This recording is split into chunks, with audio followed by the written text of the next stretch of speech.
और पार्लिमानी सियासत से दस्तबरदार हो और अवामी जद्दोजहद के जरिए अवाम की हकीकी नुमाइंदगी की हामिल असम्बलियों के इंतखाब को मुमकिन बनाया जा सके। हम पार्लियामेंट में तहफ़्फ़ुज़ात के साथ जाएंगे, अपनी हैसियत में जाएंगे, जो हमारी पार्लिमानी हैसियत होगी अपनी आवाज़ वहाँ पर हम बयान करेंगे। हम किसी भी पार्टी के साथ कोई इत्तेहादी नहीं है, हम कोई पीपल्स पार्टी और मुस्लिम लीग या किसी के ताबेदार नहीं है। हम अपना मौक़िफ़ आपको दे रहे हैं, ये हमारा मौक़िफ़ जो आज हमने आपको दिया।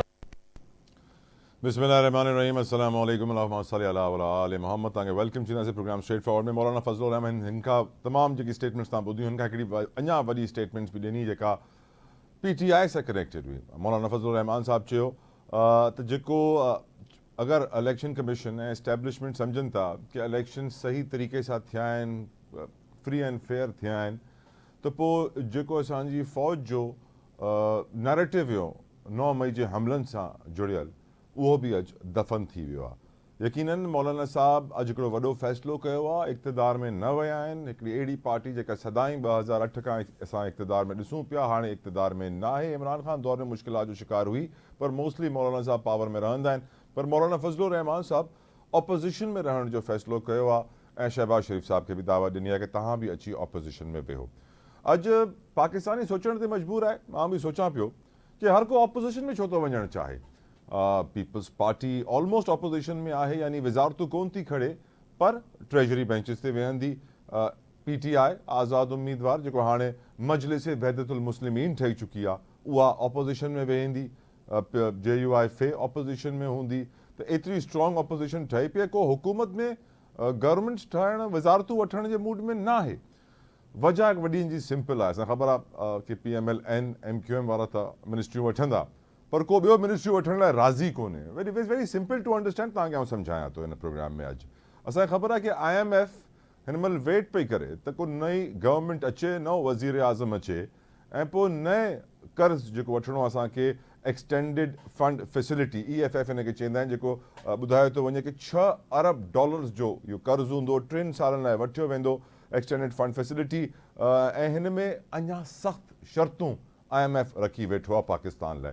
अॼु राति असांखे ख़बर पवंदी पेट्रोल महांगो थींदो। अॼु राति सुभाणे गैस लाइ चयो थो वञे कि 70% जे क़रीब सुभाणे गैस महांगी थी वेंदी। अञा नओं कर्ज़ु वरितो कोन्हे असां, इहे सभु पुराणे कर्ज़ में जेको असां तइ कयोसीं, उन्हनि खे लिखी ॾिनोसीं कि असां वधाईंदासीं, पैसा वधाईंदासीं, माण्हुनि खां वठंदासीं, उहो फ़िलहालु वठनि पिया।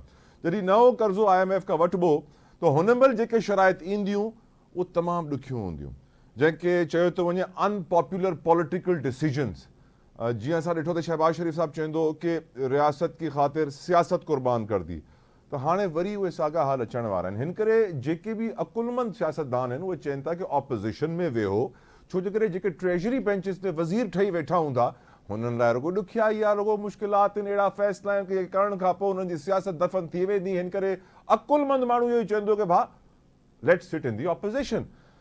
यकीनन पाकिस्तान जी मईशत, माशी हालात परेशान कुन आहिनि, कर्ज़नि में बेपनाह इज़ाफ़ो आहे। असां ॾिसूं था कि हर शइ महांगी थिए पई। अचण वारो वक़्तु अलाह साईं पाकिस्तान ते रहम करे, ग़रीब माण्हू ते रहम करे। यकीनन मुश्किलात सभिनीनि लाइ आहिनि, वधनि पियूं। जीअं अख़राजात वधनि पिया, कमाई आमदन न पई वधे। इहो सोचण जी ज़रूरत आहे कि अचण वारी हुकूमत कीअं मुश्किलात हल कंदी, छो जे करे हाणे ख़बर इहा पइजी वई आहे कि शहबाज शरीफ़ साहब वज़ीर आज़म थींदा, पीपल्स पार्टी जो सदर मुमलिकत हूंदो। छो जे करे अज़हर सिद्दीक़ साहब PTI पाकिस्तान तहरीक इंसाफ़ वारा लॉयर, तव्हांखे ख़बर आहे, उन्हनि हिकिड़ी अॼु ट्वीट कई आहे जंहिंमें चयो आहे त आसिफ अली ज़रदारी साहब प्लान पंहिंजो चेंज करे वरितो आहे प्रेसिडेंट ठहण जो। यकीनन इहे ख़बरूं अॻु में बि गर्दिश कनि पियूं कि आसिफ अली ज़रदारी साहब अदी फरियाल टालपुर खे बि नॉमिनेट करे सघनि था for the position of president of Pakistan. ऐं पहिरीं दफ़े इहो सुठो बि हिकिड़ो थींदो कि हिकिड़ी वुमेन प्रेसिडेंट ऑफ पाकिस्तान ठहे। पोइ असां ॾिठोसीं कि अञा इहे अफ़वाहूं हलनि पियूं। मरियम नवाज़ साहब जी कंफर्मेशन अची वई, साहिबा जी कंफर्मेशन अची वई कि उहे चीफ मिनिस्टर पंजाब थींदियूं। पर हिकिड़ो नैरेटिव जेको बिल्ड पियो कयो वञे कि पाकिस्तान पीपल्स पार्टी आइनी पावरफुल जेके पोज़ीशन्स आहिनि उहे त वठे थी बारगेनिंग करे, जीअं चेयरमैन सेनेट आहे, स्पीकर आहे, ॿियूं पोज़ीशन्स आहिनि, पर जेके रिस्पॉन्सिबिलिटी जो ॿार आहे, जेको वज़न आहे ज़िम्मेदारी जो, उहो पीपल्स पार्टी कोन थी खणणु चाहे। मुझसे गॾु डिस्कशन करण लाइ मौजूद हैं पाकिस्तान पीपल्स पार्टी के सीनियर रहनुमा हमारे साथ मौजूद हैं गुफ्तगू करने के लिए हसन मुर्तज़ा साहब। हसन साहब, thank you so very much sir आपके कीमती वक्त के लिए। हसन साहब, जो इस वक्त सियासी माहौल है, फॉर एग्जांपल बहुत सारी अफवाहें गर्दिश कर रही हैं, नहीं मालूम पड़ता क्या हकीकत क्या अफसाना। एक अफवाह यह गर्दिश कर रही है सर कि आसिफ अली जरदारी साहब किसी और को नॉमिनेट कर देंगे for the position of president, जिस तरह नवाज शरीफ साहब ने कुर्बानी दी है, अपने भाई को प्राइम मिनिस्टर बनाया है नवाज शरीफ, उसी तरह आसिफ अली जरदारी साहब भी अपने लिए कुर्बानी देकर शायद अपनी बहन को सदर का ओहदा दें। देखें, ये तो कोई चीज इतनी काबिले गौर और काबिले जिक्र नहीं है जी कि आसिफ अली जरदारी साहब कुर्बानी दे देंगे। अगर उन्होंने बहन को देना होता तो वो कह देते कि पाकिस्तान पीपल्स पार्टी को ये ओहदा दें और वो किसी को दे देगी। और फिर जो ओहदा हमने इलेक्शन के जरिए लेना है वो किसी की अनायत हमारे पे क्या है? कोई वोट देगा, कोई नहीं देगा। जो फैसला वोट के जरिए होना है वो कोई खैरात में तो हमें मिलना नहीं है कि हमने कोई किसी से खैरात लेनी है। पाकिस्तान पीपल्स पार्टी एक पॉलिटिकल पार्टी है और उसके वोट मौजूद हैं और चारों सूबाई असेंबली में मौजूद है। तो इसमें तो मेरा ख्याल है ऐसी कोई बात नहीं है अवाम वाली। ठीक ठीक। हसन साहब, ख्वाजा आसिफ साहब कहते हैं पीपल्स पार्टी वजारतें इसलिए नहीं ले रही ताकि हमेशा जो है एक खतरनाक पोजीशन में पीएमएलएन को रखा जा सके, एक रिस्क रहे, खतरा रहे, और वो खतरा ये हो कि जब भी उनकी बात ना मानी जाए तो नून की हुकूमत गिरा दी जाए, और ये खतरा एक लटकती तलवार की तरह होगा पीएमएलएन के लिए। आप इसके ऊपर क्या कहेंगे सर? देखें, इस वक्त हमारी मुल्क को जरूरत है। मुल्क हमारे से तकाजा करता है कि आप अपनी कुर्बानी देकर भी मुल्क बचाने की तरफ जाओ। अगर उस पर ख्वाजा आसिफ साहब ऐसा बयान देते हैं तो ये कौम देख रही है कि वो कितना जिम्मेदाराना बयान है उनका, कि वो क्या कह रहे हैं। पाकिस्तान पीपल्स पार्टी इन चीजों पे यकीन नहीं रखती। पाकिस्तान पीपल्स पार्टी इस बात को मद्देनजर रखते हुए पीएमएलएन का साथ दे रही है कि आज पाकिस्तान को जरूरत है, एक स्टेबल गवर्नमेंट की जरूरत है, इस मुल्क की मईशत को बेहतर करने की जरूरत है, इस मुल्क के अंदर लॉ एंड ऑर्डर की बेहतर करने की जरूरत है, गवर्नेंस बेहतर करने की जरूरत है। तो पीपल्स पार्टी उनके साथ दे रही है। वो उस पे अगर इतना नॉन सीरियस बयान देते हैं इतने सीनियर रहनुमा होने के बावजूद, तो वो उनका अपना एक ख्याल है, मैं उनको क्या कह सकता हूँ। It's not just Khwaja Asif Hasan साहब, फॉर एग्जांपल इरफान सिद्दीकी साहब की भी आज की स्टेटमेंट है कि पीपल्स पार्टी आईनी गलबा चाहती है पर जिम्मेदारियों का मलबा उठाना नहीं चाहती। नहीं, पीपल्स पार्टी कौन सी जिम्मेदारी से भाग रही है? पीपल्स पार्टी जो है उसने 16 महीने में अपना नुकसान करके मुझे क्या दिया है पीएमएलएन ने? आप बताएं, मेरे कॉन्स्टिट्यूएंसी में पीएमएलएन ने क्या दिया है मुझे? पर सर आपको एक बड़े कामयाब फॉरेन मिनिस्टर का टेन्योर तो दिया है पीपल्स पार्टी को, बिलावल भुट्टो जरदारी को। फॉरेन मिनिस्टर का टेन्योर दिया है तो पाकिस्तान आइसोलेशन में था। हमने आइसोलेशन से निकाल के मेन स्ट्रीम में पाकिस्तान को लेके आए। पाकिस्तान की बात हमने और कश्मीर की बात हमने इंडिया में खड़े होके की। जिस तरीके से चेयरमैन बिलावल भुट्टो जरदारी लेकर चले हैं फॉरेन मिनिस्टर को, क्या अब इसकी मिसाल मिलती है पाकिस्तान की तारीख में? राइट हसन साहब, please stay with us. Hasan साहब हमारे साथ मौजूद हैं शौकत यूसुफजई साहब फ्रॉम पीटीआई। बहुत बहुत शुक्रिया शौकत साहब आपके कीमती वक्त के लिए। शौकत साहब, क्योंकि पीपल्स पार्टी के भी रहनुमा मेरे साथ मौजूद हैं तो वक्त अच्छा है, मुनासिब सवाल पूछ लेना चाहिए आपसे। ये शेर अफजल साहब कहते हैं कि पीपल्स पार्टी चाहती थी पीटीआई के साथ हुकूमत बनाना, क्या वाकई ऐसा आपको लगता है यूसुफजई साहब? देखिए, शेर अफजल मरवत हमारे अभी काफी अच्छे लीडर के तौर पे उभर रहे हैं और उनके पुराने ताल्लुकात रहे हैं पीटीआई के साथ भी, पीपल्स पार्टी वालों के साथ भी, दूसरे लोगों के साथ भी। तो हो सकता है किसी ने उनसे बात की हो, तो अब ये तो वही जवाब दे सकते हैं। चले मैं इस पर बात नहीं करता आपसे। फिर मुझे ये बता दें यूसुफजई साहब, आज मौलाना फजलुर रहमान ने कहा है कि अगर इस्टेब्लिशमेंट समझती है कि इलेक्शंस ठीक हुए हैं तो फौज का 9 मई का बयानिया दफन हो गया। आपके लिए तो बड़ा अच्छा खुशाइंद बयान दिया है उन्होंने।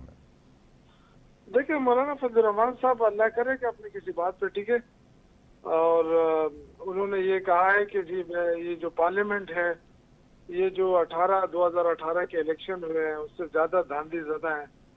तो उस धांधली ज़्यादा इलेक्शन करार देकर उन्होंने जो धरने दिए थे, जो वो दिए थे, तो अब इससे ज्यादा ये समझते हैं कि उनके साथ हुआ है, हाथ हुआ है। तो फिर आए, फिर देखते हैं। अभी तो मुझे लग रहा है क्योंकि बार्गेनिंग की पोजीशन इख्तियार करने की कोशिश हो रही है, अगर उनकी बात मान जाए तो शायद वो अपने इस मौक़िफ़ से दस्तबरदार हो जाएंगे। यूसुफ ज़ई साहब, पेशावर से आपको मालूम है सर, बड़ी अजीब अजीब सी खबरें आ रही हैं। पहले खबर ये आई थी कि नून लीग का जीतने वाला उम्मीदवार जो है सर PK-79 से जलाल खान, वो अफगानी है सर, पाकिस्तानी भी नहीं है। फिर दूसरी खबर ये भी आई पेशावर से कि कचरे के ढेर से बहुत सारे बैलेट पेपर्स निकले। आप सर जीते हैं KPK से और वहां पर भी बड़ी धांधली हुई है, तो आपके ऊपर भी सर उंगलियां उठ सकती हैं कि मुलव्वस है धांधली में। देखें, सारी दुनिया को पता है कि इलेक्शन कैसे हुए हैं, किसने करवाए हैं और आरोज किसके थे। तो ये बात तो अब पुरानी हो गई है। अभी कोई करेगा तो मेरे ख्याल से वो अपने ऊपर ही उंगली उठाएगा। देखिए, कचरे के ढेर में बैलेट पेपर निकले हैं। आप कचरे के ढेर की बात कर रहे हैं, मैं आपको वीडियोस भिजवा देता हूँ कि हमने कितने पकड़े हैं। और मैंने अपने हल्के में कुछ लोगों को पकड़ा था, उनसे बैलेट पेपर भी बरामद हुए थे, पुलिस के हवाले भी किए थे, उसके बाद फिर वो गायब हो गए। तो ये तो सूरत हाल रही है हम सबके साथ। लेकिन इसके बावजूद आप देखें ना कि तहरीक इंसाफ जीती है, तो ये तो मानना पड़ेगा, अवामी मैंडेट का एहतराम करना चाहिए। लेकिन जहाँ नहीं हुआ है तो उसमें तो जाहिर है उंगलियां उठेंगी। लेकिन सर आपको भी यूसुफ ज़ई साहब आप कुछ मानना पड़ेगा, कुछ हालात ऐसे हो गए हैं क्योंकि KPK में आप CM बनाने लगे हैं और वहां पर दहशतगर्दी के खिलाफ जंग जारी है। एस्टैब्लिशमेंट का बड़ा इंपॉर्टेंट रोल है वहां पे, हमारी फौज का बड़ा इंपॉर्टेंट किरदार है वहां पे, और अब आपके CM वहां पर फौज के साथ शाना बशाना खड़े होकर दहशतगर्दी की जंग में आमने सामने होंगे। तो यकीनन वक्त मुनासिब बड़ा है सर हालात बेहतर करने के लिए, ताल्लुकात बहाल करने के लिए, अपने लीडर को जेल से बाहर लाने के लिए। इस बात का एहसास हो रहा है PTI को या नहीं सर? देखिए, मेरी बात सुने, हर पार्टी का अपना एक मंशूर होता है, पॉलिसी होती है। पॉलिसियाँ नहीं चेंज होती हैं। कोई भी वजीर आला बन जाए, कोई भी हो जाए, पॉलिसियाँ पार्टी की वही रहती हैं। जो हमारी पॉलिसियाँ वो हम जारी रखेंगे इंशाल्लाह। मैं यही कह रहा हूँ सर, पॉलिसियों में थोड़ी सी नरमी ले आए ताकि सर लीडर तो जेल से बाहर आए। नहीं, देखिए, लीडर जेल से बाहर आ ही जाएगा इंशाल्लाह। वो कितना टाइम लगेगा शौकत साहब? देखिए, अभी वो घबराया नहीं है ना, अब वो तो नहीं घबराया ना। क्या मालूम 1 साल के बाद घबरा जाए, 2 के बाद, 3 के बाद सर? नहीं, इंशाल्लाह वो घबराएगा नहीं। चले, I will come back to you Shaukat साहब। शौकत साहब, I will come back to you. Hasan साहब, a very important question sir. एक बहुत बड़ा बयानिया नैरेटिव ये पाकिस्तान में इस वक्त बिल्ट हो रहा है कि क्योंकि हुकूमत करना मुश्किल होगा, आज रात पेट्रोल की कीमत बढ़ रही है, कल 70% गैस की कीमत बढ़ रही है। ये पुराने कर्जों की शराइत थी, नया कर्जा $6 अरब का होगा, एक्सटेंडेड फंड फैसिलिटी 3-4 सालों पर मुहित होगा, और उसकी और ज़्यादा मुश्किल शराइत हैं पावर सेक्टर के हवाले से। जो हुकूमती इदारे हैं, स्टेट ओन्ड एंटरप्राइजेस 208, जो 80-90 अरब का खसारा हर साल करते हैं, नुकसान हर साल करते हैं और चल रहे हैं, उनको बंद करना है। सर्कुलर डेट, बहुत कुछ चीज़ें हैं सर। क्या बहुत अनपॉपुलर फैसले हैं जो आने वाली हुकूमत ने करने हैं, जिससे उनकी सियासत को मुश्किलात का सामना होगा। इसीलिए कहा जा रहा है कि हर कोई कह रहा है opposition opposition opposition. Your view on it Hasan साहब?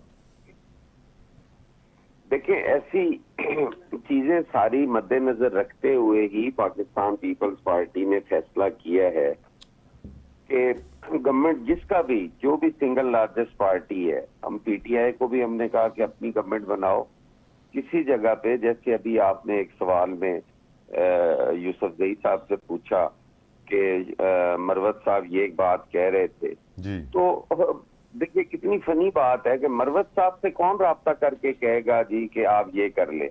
चले, किसी भी ऐसी स्टेज पे बात होती, किसी लीडरशिप से बात होती। अब मेरी सतह पे अगर आके आप कहें कि ये पार्टी का फैसला है, हसन ने कर दिया है, तो ये तो मुमकिन नहीं है। या मेरे साथ कोई आके पार्टी की बात करेगा कि यार ये ले लो और ये दे दो, ये तो वैसे एक मजाक वाली बात ही है। हमने PTI से भी कहा कि Tehreek Insaf single largest party है, वो करे अपना फैसला, करे हुकूमत, हम उन्हें भी वोट करेंगे और लेंगे भी कुछ नहीं, उनका हिस्सेदार भी नहीं होंगे। पाकिस्तान को इस टाइम एक स्टेबल गवर्नमेंट की जरूरत है। आने वाला वक्त इंतहाई सख्त और मुश्किल वक्त है। उसमें जो भी डिसीजन लेने हैं, जिस पार्टी की गवर्नमेंट हो, वो इंडिपेंडेंट हो के, हसन साहब की गवर्नमेंट बनने जा रही है, आपकी नजर में वो स्टेबल होगी? ब्लैकमेलिंग के वो फैसले करे। ठीक है, जो गवर्नमेंट बनने जा रही है वो स्टेबल होगी, उसके पास ये इख्तियार होगा, कोई ब्लैकमेलिंग नहीं होगी सर? कतन कोई ब्लैकमेलिंग नहीं होगी पीपल्स पार्टी की तरफ से। दूसरों की तरफ से हसन साहब? कोई गारंटी तो नहीं ले दूसरे, सकता अब मैं मौलाना साहब की जिम्मेदारी ले सकता हूँ, ओके मैं तहरीके इंसाफ की जिम्मेदारी ले सकता हूँ, मैं पीपल्स पार्टी का कह रहा हूँ कि पीपल्स पार्टी की तरफ से कोई ब्लैकमेलिंग नहीं होगी। चलें इंशाल्लाह ऐसा करे हो। आपकी नज़र में शौकत यूसुफजई साहब, इकोनॉमिक चैलेंजेस सर, रात को पेट्रोल बढ़ रहा है, कल गैस बढ़ रही है, एक महंगाई का बम फटने को तैयार है, नया IMF का पैकेज, नए टैक्स की शराइत, बहुत मुश्किलात होंगी। शौकत साहब, आने वाला वक्त कैसा होगा माशी तौर पे पाकिस्तान के लिए? देखिए मुश्किलात तो हैं पाकिस्तान, जिन मुश्किलात से दो चार है, न सिर्फ ये कि सियासी इंतशार बढ़ रहा है, इसके साथ साथ माशी मुश्किलात में भी इजाफा हो रहा है। तो जाहिर जो मुल्क स्टेबल ना हो, मुश्किलात माशी मुश्किलात हो, तो उसमें चलना तो काफी मुश्किल है। लोगों को भी तो एतमाद में लेना है ना। लोग इलेक्शन क्यों मांगते हैं? वो कहते हैं कि जी इलेक्शन हो ताकि उनके लिए हालात बेहतर हो, मुल्क के हालात बेहतर हो। लेकिन अगर ऐसे इलेक्शन हो जिससे जमहूरियत को भी नुकसान हो और इस्तेकाम भी ना आए और आवाम को कोई तब्दीली भी महसूस ना हो, तो डेफिनेटली लोगों को मायूसी आएगी। उस मायूसी को खत्म करने के लिए बहुत सारे इकदाम की जरूरत है, जो इस वक्त मुझे नहीं लग रहा कि कोई भी हुकूमत आके इन मुश्किलात से निकल सकती है, क्योंकि मुश्किलात बहुत ज्यादा बड़ी है। हाँ, ये जरूर है कि कोई अवामी मैंडेट लेकर आए, बड़ा मैंडेट लेकर आए और वो बड़े बड़े फैसले करे, तब जाके हो सकता है। वरना ये तो PDM 2 है ना। आप देखें शहबाज शरीफ की हुकूमत 1.5 साल रही, जिसकी वजह से आज ये मुश्किलात हैं, वही दोबारा आ रही है, लाने की कोशिश की जा रही है। तो क्या हालात क्या चेंज होंगे? तो सर आपकी नज़र में, राइट शौकत साहब, लाइन हमारी डिस्कनेक्ट हो गई है। प्रोग्राम में वक्त थियो ब्रेक जो ब्रेक था वठूं, ब्रेक खां वापसि अची करे डिस्कस कंदासीं। मुल्क में इन महिल तमाम वधीक पार्टीज़ आहिनि, पॉलिटिकल पार्टीज़ आहिनि, पॉलिटिकल पावर्स आहिनि, स्टेक होल्डर्स आहिनि, जेके एहतजाज जी कॉल था ॾियनि। असांखे ख़बर आहे उनमें GDA आहे, जमात इस्लामी आहे, हुनमें BNP मेंगल आहे, PTI आहे, नेशनल पार्टी आहे, TLP आहे, ANP आहे। ग्वादर में, बलोचिस्तान में, हैदराबाद में एहतजाजी कॉल अचे पई ऐं चवनि था कि अचण वारे ॾींहंनि में एहतजाज शुरू थींदा। ऑलरेडी जेके एहतजाज थिया आहिनि उन्हनि सां हाईवेज़ इलाही डिस्टर्ब थिया, ट्रैफिक डिस्टर्ब थी, माण्हू परेशान थिया। हाणे जेके एहतजाज थींदा उन सां माण्हू अञा वधीक परेशान थींदा। छा हिन एहतजाज जो को फ़ाइदो आहे या न? ऐं जेको सियासी अदम इस्तेहकाम ऐं मुआशी अदम इस्तेहकाम आहे, हे किथे वञी बीहंदो ब्रेक खां पोइ?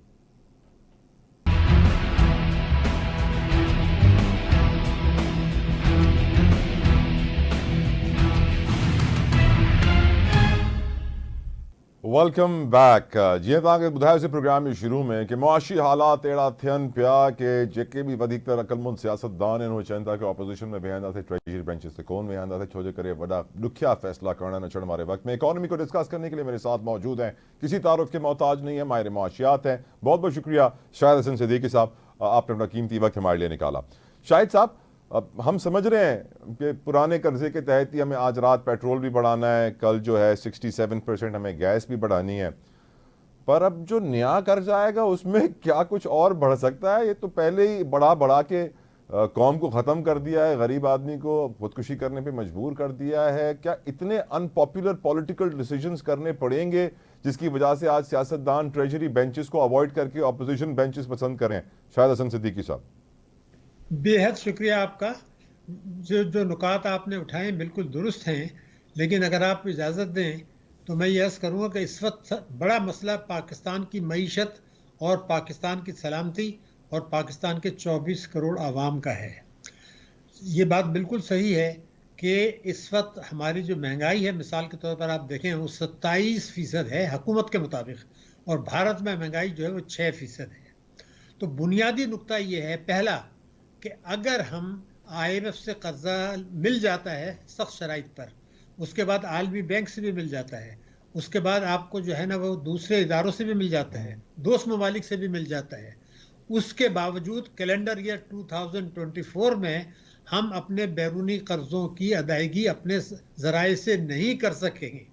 पहला तो मसला ये इमीडिएट है कि आप डिफ़ॉल्ट की सिचुएशन में आएंगे, तो उससे बचने के दो ही रास्ते हैं। एक तो ये कि परेशान कुन सरमायाकारी हासिल करने की कोशिश करें जिससे कि नुकसान होगा लेकिन कुछ पैसे आपको मिल जाएं, जैसे रेकोडेक, या ये है कि फिर आप जो बायलैटरल कर्जे हैं उनकी रीशेड्यूलिंग के लिए जाएं, रीप्रोफाइलिंग के लिए जाएं, जो एक बहुत ही खौफनाक जिसके नताइज होंगे। दूसरा, महंगाई से कतई नज़र मैं आपकी खिदमत में एक बात करना चाहता हूँ।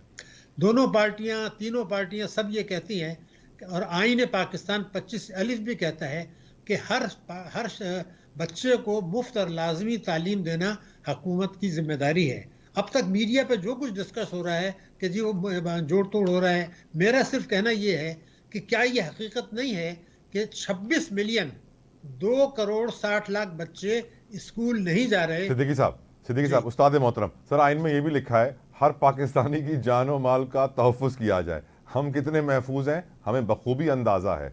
आइन में जो लिखा है वो तो नहीं होना है सर, ये तो वाज़े तौर पे हमें पता है कि वो एक फॉर्मेलिटी है, उसको एक फॉर्मेलिटी और फॉर ग्रांटेड लेकर ही चलना है। काश कि उस पर अमल हो जाए। ये तो आप और मैं जानते हैं सर, आइन पे अमल हो जाए तो पाकिस्तान कहाँ से कहाँ पहुँच जाए। सैडली लॉ की इम्प्लीमेंटेशन ना होने के बराबर है सर।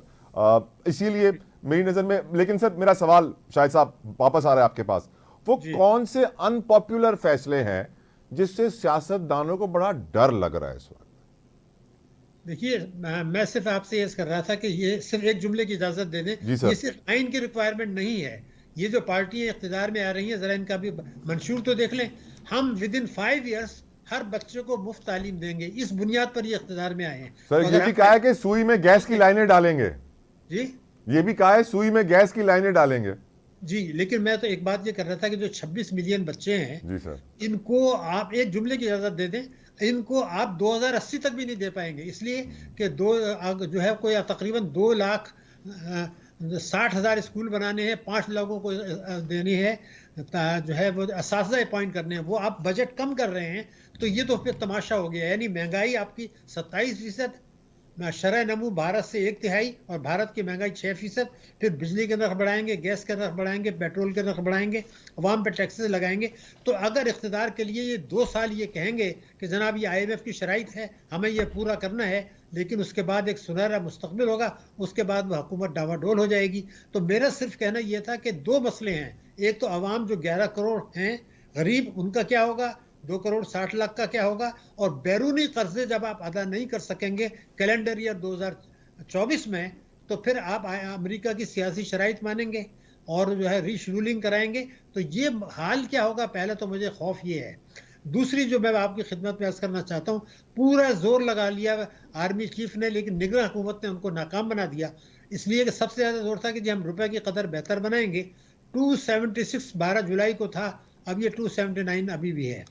तो अगर मैं ये अर्ज करना चाह रहा था कि मेरे मुल्क में अगर, क्योंकि मसला आ गया सलामती का भी, अगर आपकी इंपोर्ट दुगनी से ज़्यादा है एक्सपोर्ट की और जाली रेमिटेंसेस 111.4 से बना रहे हैं, तो आप कब तक जो है ना ये गुजारा करेंगे। इसलिए कि मैं 2 फिगर आपको देना चाहता हूँ, ये बहुत ज़रूरी है। देखिए, जून 18 में हमारे टोटल कर्जे थे 30,000, आज है 81,000। यानी जो 71 साल में लिए थे उससे ज़्यादा आपने 5.5 साल में ले लिए। तो ये अदा कैसे करेंगे, मुझे कोई जवाब तो दे दे।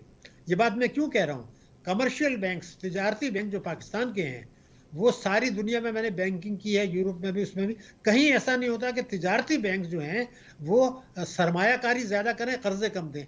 पाकिस्तान में उन्होंने 21,000 रुपये गवर्नमेंट को दे दिए सरमायाकारी, और सनत तिजारत के लिए जो है ना 12,000 दिए। तो मईशत कैसे गिरो करेगी। और अगर कल को आलमी बैंक और IMF ये कहता है कि ये जो आपने मुल्की कर्जे हुकूमत को दिए हैं इसकी रीशेड्यूलिंग करा लें, तो आपकी तो बैंक्स बैठ जाएंगी, आपके म्यूचुअल फंड्स बैठ जाएंगे। मैं इसलिए कह रहा हूँ कि ये मईशत को, सलामती को खतरा है, 24 करोड़ को है। हम सारा जोर इस पर लगा रहे हैं कि कौन सी 2 पार्टियां मिलकर बनाएंगी और ये 2 पार्टी, दूसरी पार्टी जब चाहे उस हुकूमत को गिरा देगी। तो ये इन चीजों को हम कब तक नजरअंदाज करेंगे। शाहिद साहब जो पावर में आ रहे हैं ना, उनको हमने पहले भी कई मरतबा पावर में आते हुए देखा है, पहले भी कई मरतबा IMF से निगोशिएट करते हुए, प्रोग्राम करते हुए देखा है, बातें सब कुछ करते हुए देखा है। फायदा सर पहले तो कुछ नहीं हुआ। अभी भी कह रहे हैं कि सर इसहाक डार साहब जो हैं वो चाहते हैं कि SIFC जो है वो वजारत ख़जाना के मातहत हो जाए, जो कि नहीं हो रही है, जिसकी वजह से उन्हें प्रॉब्लम्स होंगी। डू यू थिंक कि सर इनके पास कोई सोल्यूशन है? जो लोग आने वाले हैं वो इन मुश्किल हालात के अंदर वही करेंगे ना सर, जो इसहाक डार ने पहले किया था PTM हुकूमत में, वही होगा सर। मुझे तो नहीं लगता कि वो कुछ अब और उनके पास कोई ऐसी ट्रिक बची है, कोई ऐसा पत्ता बचा है कि वो इस्तेमाल करके बताएं कि ये देखें ये तरीका था पाकिस्तान से चोरी और काम चोरी खत्म करने का। सर कोई चोरी और काम चोरी तो हमारे DNA का हिस्सा बन चुका है ना शाहिद साहब। मोहतरम, आप बड़ी अहम बातें कर रहे हैं, लेकिन मुल्क तो हमारा है ना, मुल्क तो आपका है ना। अब हमें मैं आपको माजरत के साथ बता रहा हूँ, हमारा जो मीडिया है, जब वो 80% टाइम सियासतदानों की तकरीरें अदालती झगड़ों पे देता है और सोशल मीडिया पे भी वही बातें होती हैं, आवाम ने जो वोट दिए हैं वो नफरत और हमदर्दी की बुनियाद पे दिए हैं, गुस्से और हमदर्दी पे दिए हैं, उन्होंने आप इकनॉमी पे दिए ही नहीं है। तो वो इसलिए वो सियासतदानों का मसला नहीं है। जो तबाही बर्बादी हो चुकी है, अब उससे बचने का एक ही तरीका, डॉक्टर साहब क्या चाहते हैं नहीं चाहते हैं, उनको वजीर खजाना बनना ही नहीं है तो फिर उनकी बात भी ना करें। मैं तो सिर्फ आपकी खिदमत में यस कर रहा हूँ कि SIFC जो है, जिसमें अफवाज पाकिस्तान की नुमाइंदगी है, मैं उनकी खिदमत में यस करना चाह रहा हूँ कि अब वो ये समझ लें कि हुकूमत बनने के बाद वो भी इस्लाहात नहीं कर पाएंगे। इसलिए 29 फरवरी से पहले SIFC की एक मीटिंग बुलाई जाए, जिसमें तीनों पार्टियों के वो नुमाइंदे जो वफाक में और सूबे में मुंतखब हुए हैं, उनकी नुमाइंदों को बुलाया जाए और उनसे ये कहा जाए कि जनाब ये आपका मंशूर है, ये मुल्क की परेशानियां हैं, महंगाई है, मईशत ग्रो नहीं कर रही, कर्जे अदा नहीं कर सकते, मुल्की कर्जे आप अदा नहीं कर सकते, सूद अदा नहीं कर सकते कर्जों पर NFC अवार्ड देने के बाद, तो ये तो हम बैंकरप्ट हो जाएंगे। इसलिए आप कानून साजी कर लें, इन तमाम पार्टियों से इजाज़त ले लें कि आप इलेक्शन से पहले जो आपने इंतखाबी मंशूर में कहा है, टैक्सों में, तवानाई में, तालीम में, सेहत में, उसकी आप हाँ करें और उसकी कानून साजी कर लें, ऑर्डिनेंस इशू कर सिद्दीकी साहब, अगर ये नहीं करते तो खुदकशी मोहतरम शाहिद साहब, कौन सा मंशूर, किसका मंशूर, कहाँ का मंशूर? हुजूर, मखलूत हुकूमत बन रही है, कोएलिशन PDM वाली, सब यही कह रहे हैं क्योंकि हम अब एक मिक्स चार्ट बनने वाली है, मिक्स प्लेट बनने वाली है, तो मंशूर तो सब भूल चुके हैं सर। इस वक्त तो मुकाबला कुर्सी का है ना सर, पाकिस्तान का नहीं है सर, पार्टियों का मुकाबला है। भाई साहब, मैं पूरी जिम्मेदारी से कह रहा हूँ, अब मेरे जुमले पे गौर कर लें, या तो आप खुदकशी करने के लिए कौमियत तैयार हो जाएं, अख्तियार कर लें, लेकिन अल्टीमेटली जब घेरा सर श्रीलंका डिफॉल्ट हुआ तो उन्होंने खुदकुशी तो नहीं की ना शाहिद साहब? वो जौहरी ताकत नहीं थे, उनका कोई दुश्मन नहीं था। आपके दुश्मन पड़ोस में 4 में से 3 से तो आपका झगड़ा चल रहा है। आपको पता है अफगानिस्तान से भी दहशतगर्दी हुई, ईरान से। दुश्मन ने बाबरी मस्जिद की जगह पर भी मंदिर बना दिया है, आज अबू धाबी के अंदर भी बड़े मंदिर का इफ्तिताह कर दिया है, जबकि हरियाणा में दुश्मन के यहाँ इंटरनेट बंद है, किसान एहतजाज कर रहे हैं। मैं आपसे केस कर रहा हूं कि 4 इस्लामी ममालिक ने, अभी रिच ममालिक ने भारत के साथ दोस्ती बढ़ाई है पिछले 15 दिन के अंदर, जिसका एक आपने इशारा कर दिया। अमेरिका हमारे जौहरी प्रोग्राम, हमारे जोग्राफियाई नक्शे के पीछे है। आप बस सियासी मफादात इख्तिदार के लिए तमाम हम डिस्कशन कर रहे हैं, मैं उस खतरात की तरफ कर रहा हूँ। सिर्फ मईशत, पाकिस्तान की सलामती, पाकिस्तान का जौहरी प्रोग्राम और पाकिस्तान की जोग्राफियाई सरहदें, इनका खतरा है, इसके पीछे दुनिया लगी हुई है। हम इख्तिदार पस मफादात के 2 साल हम कर लें, उसके बाद आप गिरा दें, उसके बाद मैदान में आ जाए। शाहिद साहब, आपने कहा कि हमारे पास जौहरी प्रोग्राम है, इसीलिए हम खुदकुशी होगी। श्रीलंका के पास न्यूक्लियर बॉम्ब नहीं था सर। एक और भी है, देखो हमारे पास अगर न्यूक्लियर वॉरहेड्स हैं सर, वो तो हमारे लिए नेगोशिएशन बन जाएंगे, लाइफ लाइन, लाइफ सेवर बन जाएंगे ना सर। नहीं बनेंगे ना, इसलिए कि वो ये कहेंगे कि जिस वक्त आपको IMF अगला कर्जा देगा तो वो ये कहेगा जी पहले आप इसको, अमेरिका ये कहेगा जी पहले आप इसको खत्म करें, और आपकी जोग्राफियाई सरहदें खतरे में हैं। हम ये कब देखेंगे? बलूचिस्तान में रोजाना दहशतगर्दी की वारदातें हो रही हैं, रोजाना हो रही हैं, कहाँ से कराई जा रही हैं, और हम ताकत का इस्तेमाल कर रहे हैं, और हुकूमत जो है, हुकूमतें अब उन्हीं अवाम के साथ इक्तिसादी दहशतगर्दी कर रही हैं, दिलो दिमाग नहीं जीत रहे हैं आप। तो आप देख तो दीजिए कि हमारी सरहदों को खतरा है। तो मैंने इसीलिए कहा SIFC का मतलब ये है, अफवाज पाकिस्तान की नुमाइंदगी है, उनको भी ये समझना होगा कि वो 8 महीने में कुछ नहीं कर सके। पूरे सितंबर में आर्मी चीफ ने जोर लगाया था, निगरानों ने उनको नाकाम बना दिया। अब जब ये हुकूमतें आएंगी जो इख्तिदार में आएंगी, अब वो भी नाकाम बनाएंगी। इसलिए मैं उनको यस कर रहा हूँ कि हमारी सलामती को, हमारे जौहरी प्रोग्राम को, हमारी स्ट्रेटेजिक लोकेशन दुनिया की नज़र में चुभ रही है। आपकी सरहदें 4 मुल्कों से मिलती हैं, जिनमें से हिंदुस्तान के अलावा 3 मुल्क हैं, अफगानिस्तान भी है आपके साथ, ईरान भी है आपके। तो ये मसला जो आ रहा है हमारे, ये उसकी दुश्मन चीन है, वो ये चाहते हैं कि इन तीन सरहदें आपके हाथ से ना मिलें, सिर्फ हिंदुस्तान से मिलें। तो अगर ये 3 आपका जौहरी ताकत से ज्यादा आपकी ये स्ट्रेटेजिक लोकेशन है 3 बड़े मुल्कों से, भारत के अलावा चीन, अफगानिस्तान और जो है ईरान, इनसे वो तो हमारे नक्शे को बदलना चाहते हैं। अगर आर्मी इस चीज का एहसास करे और इलेक्शन हुकूमत के इख्तियार से पहले ये कहे कि मंशूर को डालें जहन्नुम में। आप तालीम, सेहत, टैक्स और तवानाई, इसमें ये लाजमी इस्लाहात करें, वरना ये मुल्क नहीं चलेगा। दुश्मन हमें नुकसान पहुंचा देंगे। सिर्फ जौहरी प्रोग्राम शाहिद साहब देखिए, अभी IMF जो हमसे इस्लाहात मांगेगा करंटली आने वाले कर्जे में, वो एक होगी ऑफ कोर्स पावर सेक्टर की, एक होगी सर स्टेट ओन्ड एंटरप्राइजेस की, जो बहुत ज़रूरी है। इसके अलावा आपकी नज़र में और कौन कौन सी चीज़ें हैं? टैक्स रिफॉर्म्स होंगे, और कौन सी चीज़ें हैं जो इमीडिएटली बड़ा कड़वा घूंट होगा हुकूमत के लिए सर? वो जनाब, पहले तो मैंने बताया ना, बिजली के नर्ख हैं, गैस के नर्ख हैं, तरक्याती खर्चात में कटौती है, तालीम का बजट कम करें, सेहत का बजट कम करें, औने पौने निष्कारी करें। अगर आपकी कौमी एयरलाइन भी फॉरेनर्स को चली गई तो मेरे मुल्क में हम सिर्फ आप जो हैं, वो तो सर नेशनल हाईवे अथॉरिटी का खसारा 80 अरब है साल का सर।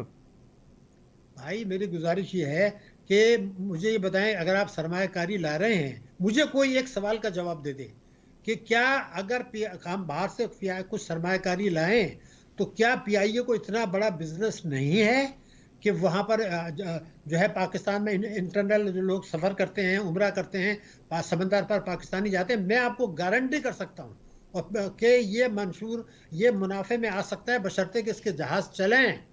तो आप क्यों नहीं करते इसके? एक अगर ये सलाह नहीं कर सकते तो आप मुल्क कैसे चलाएंगे? स्टील मिल जो है वो 2015 से बंद पड़ा हुआ है, तो आप किसने क्या किया? PIA में क्या किया? हम नहीं कर रहे हैं। ये चाहते हैं कि ये तबाह हो और फिर औने पौने बेचें गैर मुल्कियों को और फिर ईस्ट इंडिया कंपनी का दौर वापस लाएं। ये एक बैनुल अक़वामी साजिश हो रही है। क्यों नहीं मुझे बताया जाए कि PIA, मैं आपको एक बात और बता दूं, मैंने एक दफ़े ये कहा एक प्रोग्राम में कि मैं आपको एक प्रोग्राम बना के देता हूं, गारंटी करता हूं कि PIA मुनाफे में आ जाएगा। तो एक बहुत बड़े सीनियर रहनुमा ने कहा PMLN के कि आप क्या बताएंगे, मुझे भी पता है मुनाफे में आ जाएगा, लेकिन मैं मुनाफे में लाऊंगा, अगर अगली दफ़ा पीपल्स पार्टी आई तो वो फिर तबाह कर देगी, इसलिए मैं बेच रहा हूँ। अगर आपको इसलिए फरोख्त करना है कि अगली हुकूमत तबाह कर देगी तो फिर तो इसका कोई इलाज नहीं है। मेरा कहना ये, जो नुकसान है जा रहे हैं उनको ज़रूर मैनेजमेंट कॉन्ट्रैक्ट पर दें। आप बात करें चीन से या रूस से कि आप हमारा जो स्टील मिल है उसमें सरमायाकारी करें, 10 साल के लिए हम आपको मैनेजमेंट कॉन्ट्रैक्ट पे देते हैं, वो खुशी से आएंगे। लेकिन हम तो ये चाहते हैं कि वो बाहर चला जाए, ईस्ट इंडिया कंपनी का दौर वापस आ जाए, अमेरिका की आशीर्वाद मिल जाए हुक्मरानों को और वो अपने मजे करते रहें, पैसा बाहर लूटते रहें। ये चीज़ जब तक अपना मीडिया आवाम को ये बातें नहीं समझाएगा और सियासी झगड़ों में टाइम ज़्यादा देगा तो आवाम को पता ही नहीं चल रहा है क्या हो रहा है। वो तो यही समझ रहे हैं कि ये सियासी झगड़े हैं, ये हैं, उसी की बुनियाद पर गुस्से और शाहिद साहब, अगर यही सियासी झगड़ा जारी रहा, यही सियासी रविश सियासतदानों ने जारी रखी, कितने अरसे के बाद हम औने पौने दाम पर बिक जाएंगे?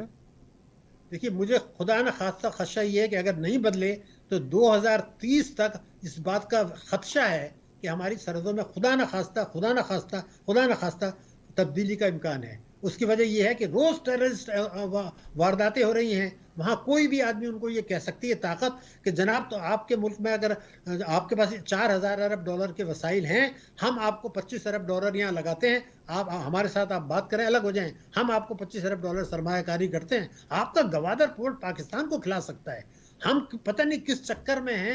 ये जो आप इसको एक ऑर्डिनरी मुल्क बना रहे हैं। मैं 2030 तक बड़े बड़े खतरात देख रहा हूं। अल्लाह ताला मेरी बात को गलत साबित करे। बात इसलिए है कि हमारे मीडिया को भी बैठ के ये कहना होगा कि आवाम को ये बताएं आपके मसले तालीम है, सेहत है। ये नहीं है कि कौन सी 2 पार्टियां मिल रही है, कोर्ट में कल क्या फैसला आने वाला है, क्या आवाम को ये मसला पता नहीं है। आवाम ने वोट दिया हमदर्दी और नफरत और गुस्से पर, इसमें तो दिया ही नहीं कि शाहिद साहब, मेरी आज एक सीनियर सियासतदान से गुफ्तगू हो रही थी तो उन्होंने फरमाया कि बड़े चांसेस हैं कि जो हुकूमत आ रही है ये 2-3 मरतबा तब्दील भी हो जाए।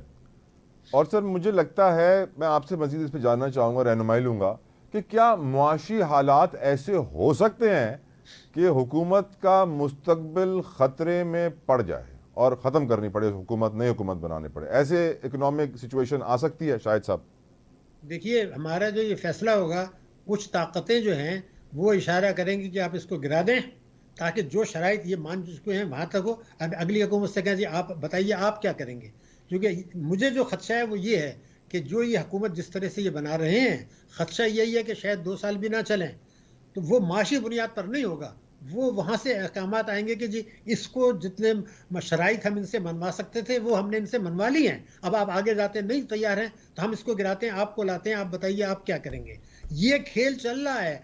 मैंने बताया जो नोम चॉम्स्की ने क्या ये कहा है कि अमेरिका ने पाकिस्तान की अशराफिया को खरीदा हुआ है। मेरी अकल हैरान है कि ये सियासतदान जो इतने होशियार हैं उनको ये बातें नहीं पता जो हम कर रहे हैं। आखिर में आखिरी मिनट बचाए शाहिद साहब, आज रॉयटर्स का आर्टिकल है कैन IMF सेव पाकिस्तान। आपसे मैं पूछना चाहता हूं हु कैन सेव पाकिस्तान, कौन बचा सकता है पाकिस्तान को, कैसे? 1 मिनट है सर।